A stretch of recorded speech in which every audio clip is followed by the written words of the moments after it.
বোঝা লিখেছেন শরৎচন্দ্র চট্টোপাধ্যায়। ষষ্ঠ পরিচ্ছেদ। কপাল ভাঙিয়াছে কি। আজ হেমাঙ্গিনী শ্বশুরবাড়ি যাইবে। তাহার স্বামী উপেন্দ্রবাবু তাহাকে লইতে আসিয়াছেন।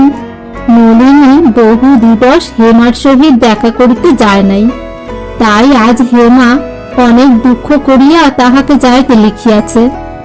নলিনী প্রতিজ্ঞা করিয়াছিল স্বামীর অনুমতি বিনা সে আর কোথাও যাইবে না, কিন্তু আজ সে প্রতিজ্ঞা রক্ষা করিতে গেলে প্রিয় সখীর সহিত আর দেখা হয় না।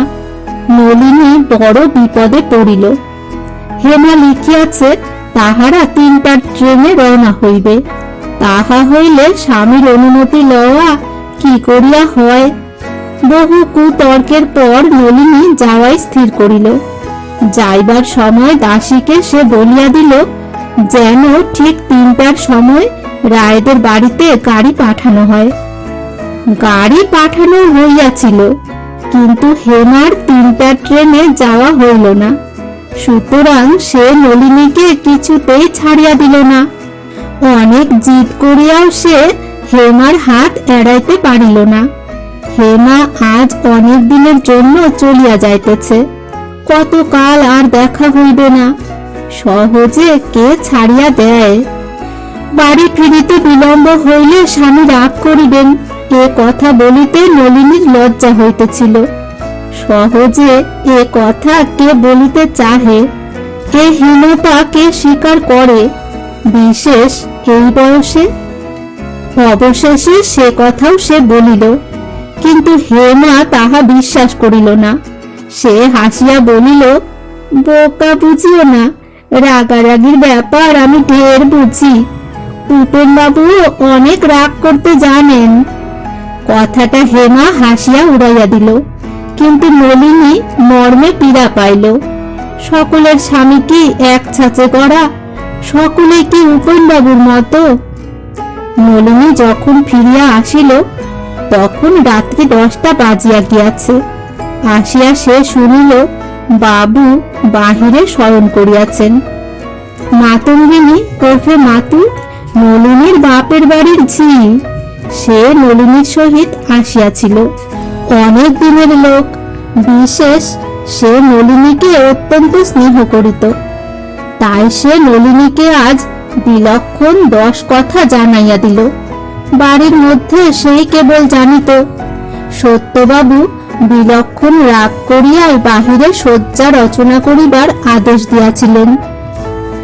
গভীর রাত্রে যখন শয্যায় শয়ন করিয়া চক্ষু মুদ্রিত করিয়া সত্যেন্দ্রনাথ পূর্ব স্মৃতি জাগাইয়া তুলিবার চেষ্টা করিতেছিল, যখন সেই বহুদিন গত প্রফুল্ল কমল সদৃশ সরলার মুখের সহিত নলিনীর মুখের ঈষৎ সাদৃশ্য আছে কিনা বিবেচনা করিতেছিল, যখন সরলার ভালোবাসার নিকট নলিনীর ভালোবাসা সাগরের নিকট গোষ্পদের জল ধারণা করিবার জন্য মনের মধ্যে ভীষণ ঝটিকার উৎপত্তি করিতেছিল, তখন ধীরে ধীরে দ্বার খুলিয়া নলিনী সে গৃহে প্রবেশ করিল।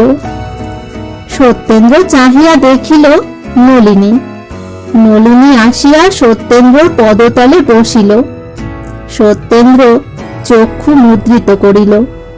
বহুক্ষণ এইভাবেই কাটিয়া গেল দেখিয়া সত্যেন্দ্রনাথ বিরক্ত হইল। পার্শ্ব পরিবর্তন করিয়া পুরুষ ভাবে স্পষ্ট স্বরে কহিল, তুমি এখানে কেন? নলিনী কাঁদিতেছিল, কথা কহিতে পারিল না। কান্না দেখিয়া ডেপুটি বাবু আরেকটু ক্রুদ্ধভাবে বলিল, রাত হয়েছে, যাও ভিতরে গিয়ে শোবে। নলিনী কাঁদিতেছিল। এবার চক্ষের জল মুছিয়া সে বলিল, তুমি শোবে চলো।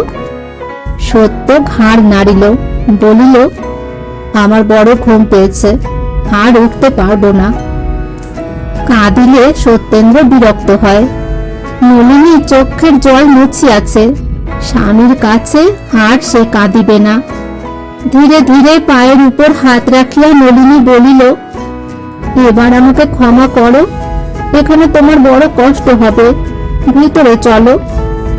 সত্যেন্দ্র আর ভিতরে যাইবে না প্রতিজ্ঞা করিয়াছে। সে বলিল, কষ্টের কথা এত রাত্রে আর ভেবে কাজ নাই, তুমি শোবে, আমিও ঘুমোই। নলিনী সত্যেন্দ্রকে চিনিত। সমস্ত রাত্রি সে আপনার ঘরে বসিয়া কাঁদিয়া কাটাইল। বলি, ও হেমাঙ্গিনী, একবার দেখিয়া গেলে না? রাগারাগির ব্যাপার তুমি বোঝো ভালো, একবার মিটাইয়া দিবে নাকি? পরদিনও সত্যেন্দ্র বাড়ির ভিতর আসিল না, বা নলিনীর সহিত সাক্ষাৎ করিল না। নলিনীর একখানা পত্র মাতু সত্যেন্দ্রর হাতে দিয়াছিল। সে সেখানা না পড়িয়াই মাতঙ্গিনীর সম্মুখে ছিঁড়িয়া ফেলিয়া দিয়া বলিল, এসব আর এনো না। 4-5 দিন পরে একদিন নলিনীর বড় দাদা শ্রীযুক্ত নরেন্দ্রনাথ পাবনায় আসিয়া পৌঁছিলেন। হঠাৎ দাদাকে দেখিয়া নলিনী অতিশয় সন্তুষ্ট হইল, কিন্তু ততোধিক বিস্মিত হইল। দাদা যে? নরেন্দ্রবাবু নলিনীর সহিত সাক্ষাৎ করিয়া হাসিয়া বলিলেন, বাড়ি যাবার জন্য এত ব্যস্ত হয়েছিস কেন বোন? ব্যস্ত? কথাটার অর্থ নলিনী তখনই বুঝিয়া ফেলিল। হাসিয়া সে বলিল, তোমাদের যে অনেকদিন দেখিনি,